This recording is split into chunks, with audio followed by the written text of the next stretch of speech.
Hi, I am going to talk to you a little bit about how I'm using Gmail, Calendar, and Google Keep to keep myself organized and make my life a little bit easier, both in work and at home.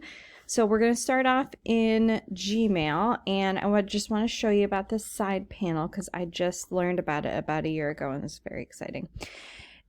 I'm probably going to call everything exciting. And the side panel opens up your calendar, Google Keep, tasks, and what's cool about this is that you can just at a glance see what's going on. Like, I better get going so that I can go watch the boys cross country. Just joking, I do not want to watch that. So you can easily access all of those things over there. I also just found out, which I'm sure all of you knew, that you can just add pictures and documents right to your drive just with one click, and then it's already in my drive. That's awesome. And then you'll be able to find it easily, because who doesn't need a picture of a dirty tray that someone left overnight? Next, you can add an event if you would like to, related to this email, related to returning your trays. Obviously, it would have to repeat every day or every weekday, I think, and I would like to, make sure that that happens at 1 o'clock after school is, or before school is over. Now, this, if we have guests, that means they're going to be notified too, but look, the email is already right in the reminder, and you can add a notification and you can invite others. You can see the guest list. I think I probably should invite the entire HS staff to make sure that they also return their teacher trays. Next is, we're going to close out this. So next we're going to return to our email, and I want to talk about how to filter, because this is really important for me not to lose my patience. We have these hall passes that we get from the system that we're using, and they can clog up your inbox very quickly. So what we will do to filter those out is go to those three dots.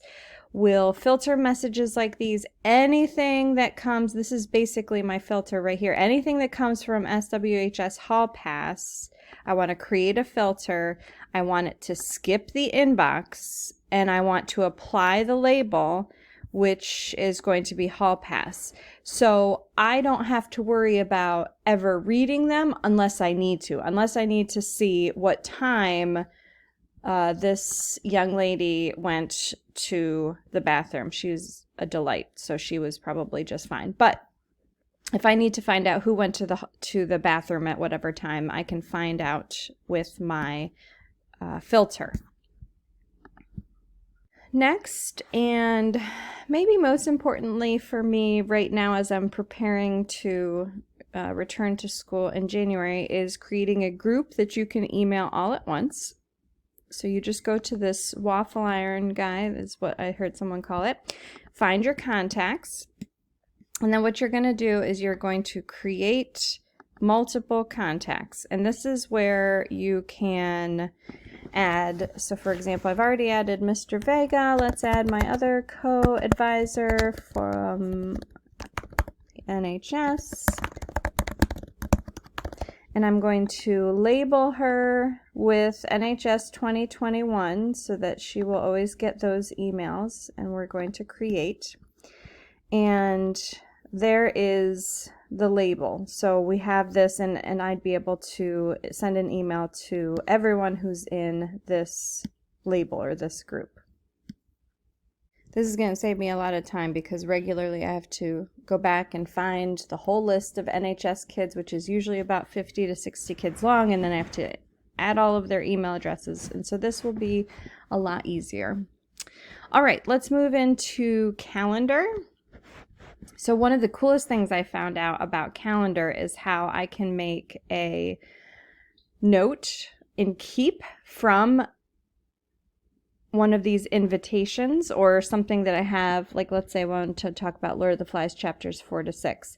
So the reason that you might want to do this is because perhaps you want to add a note to this invite, or like maybe you've created an invite and you want to add a note to it, but you don't want everyone to see, because whatever I add to this, all 12 of us are going to find out about it.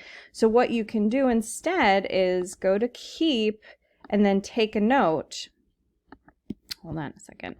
Make sure this is open when you take your note. And then look, the same kind of thing as from the teacher trays in the email. This SAP 302 is linked then to this invitation. So whatever I say, so this is SAP meeting, and then I want to say, be sure to bring up Johnny, so that I remind myself to talk about Johnny, who has been terrible in whoever's class, so that I can remember to talk about him. Then when I open up this SAP meeting, the invitation will come up, so I'm able to see this memo that they came up with, see who, who's on the guest list that's coming, whatever I need to do. So that's a really cool feature. Next is something really probably more related to me than anyone else, but I am really excited about this. I'm going to teach my kids how to do it. We are using Canvas as our LMS, so I learned how to export all of our calendars from Canvas so that we can use them in Google, which is great because our kids have both their Google accounts and their Canvas accounts. So once you're in Canvas, you go to the calendar, you go to your calendar feed, and then you copy this link. Once you get back to your calendar, and this is true of anything, not just Canvas, you can add calendars, and I just have to add a calendar from URL. I paste the calendar, and then I add it, and then it will show up on my, here it is down here.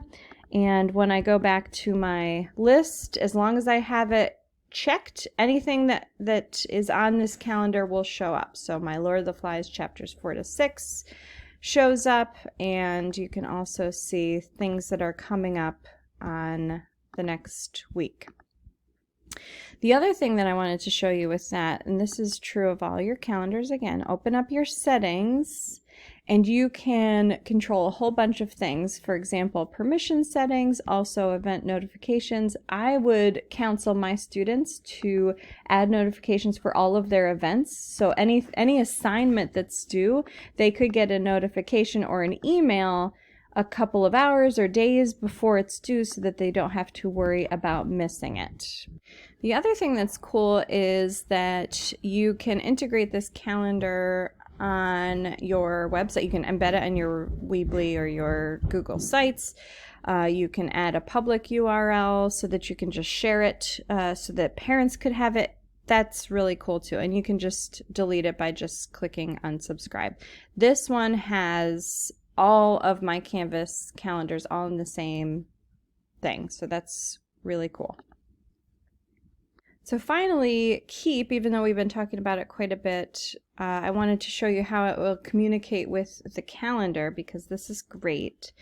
So under Google Keep, I have, for example, the summer reading unit in Canvas. This was an image I found online so that it would remind me I have to do my summer reading unit. And I've already set up a reminder. You can pick your date and time. You can pick a place even if you want to. But I picked my date and time of October 26th at 5 p.m.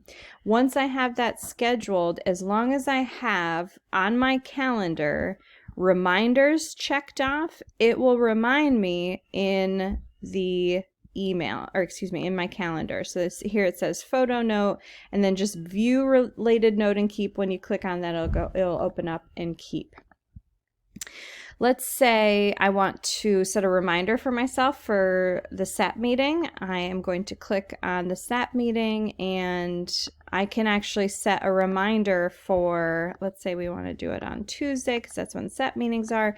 We have to do it in the morning, but our meetings are at 7:50, so we'll do it at 7, and then we can repeat it every week. And then save, and then you go back to the calendar and you'll be able to see it as soon as you refresh your calendar. It will show up every Tuesday as soon as the reminders load. And there it is. And it'll show up every single Tuesday morning. So those are some of the things I learned about and I'm going to be using to keep my life and my school life and everything else organized. And I hope this was informative.